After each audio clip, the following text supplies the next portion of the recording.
से दिन बृहस्पति पाखक पाठ पढ़ा जाती चंद्र सबुदिन पाठ पढ़ा जाती गुरु पत्नी तारा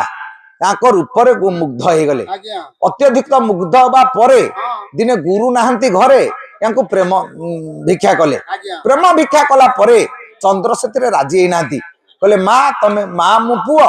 तमे गुरु पत्नी ये भूल मुझे केमती करी ना अभिशाप ताहले देवी जदि तो मो सहित मिसब मिस ना अभिशाप देवी से दिन अभिशाप भयर चंद्र गुरु पत्नी संगे मिसिले गुरु बृहस्पति जिते जानिले से अभिशाप देले बोले मातृहरण दोष तू करिछु से गोटे पक्ष बढ़िले गोटे पक्ष छेड़िले ताले चंद्र किरण जदि आज्ञा धरा पृष्ठ न पड़ो शस्य उत्पादन हबनी कुमार पूर्णिमा दिन चाषी घर पुओ आकाश को चाहिए निर्मल चंद्र देखिब मन में खुशी हम कह वर्ष भल रबी फसल हम जदि पूर्ण चंद्र भल ना ये चिंता कर वर्ष भल हबनी आपण देख